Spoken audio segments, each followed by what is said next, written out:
Pinapirma ng Converge Fiber X-Ear si Jackson Corpus sa koponan. Kilala sa kanyang pagiging matigas at versatility, handa si Jackson na dalhin ang kanyang lakas at bilis. Sa Fiber X-Ears. Sa kanyang karanasan at katapangan, nakatakda siyang gumawa ng epekto habang naghahanda para sa susunod na kumperensya. Ang Converge Fiber X-Ears ay pinalakas ang kanilang forward rotation sa pamamagitan ng pagpapirma sa free agent na si Jackson Corpus. Inanunsyo ng team ang pagkuha sa 36 anyos na veterano.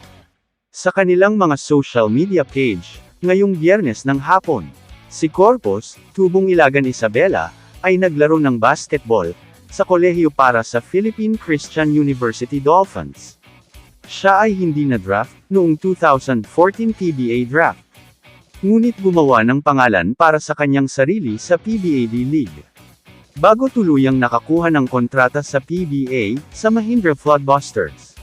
Na ngayon ay Terraform Jeep. Noong 2020, ang 6'4" forward, ay na-trade sa Magnolia Chicken Hotshots, kung saan siya naglaro hanggang noong nakaraang taon.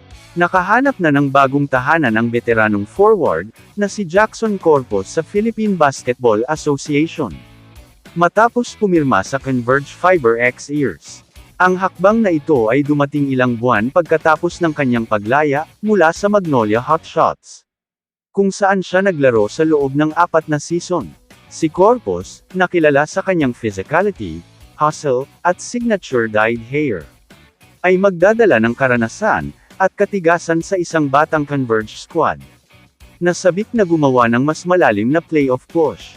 Ang kanyang kakayahang ipagtanggol ang maraming posisyon, at magbigay ng enerhiya sa labas ng bangko, ay ginagawa siyang isang mahalagang karagdagan sa frontcourt ng Fiber X-Ears. Ang kanyang panunungkulan sa Magnolia, ay nakakita sa kanya ng kontribusyon, bilang isang pangunahing rotation player. Partikular sa 2021 Philippine Cup, kung saan pinamunuan niya ang liga sa rebounding. Gayunpaman, naging sikat din siya sa kanyang hard foul kay Troy Rosario sa finals. Isang insidente na nagresulta sa multa at ejection.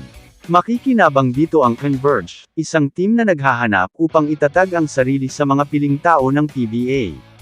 Mula sa katapangan at versatility ni Corpus, ang kanyang karanasan sa mga laban sa playoff, at ang kanyang kakayahang magbigay ng scoring, rebounding, at defensive intensity, ay maaaring maging isang mahalagang tulong, lalo na para sa isang koponan, na nahirapan sa consistency sa mga nakaraang season.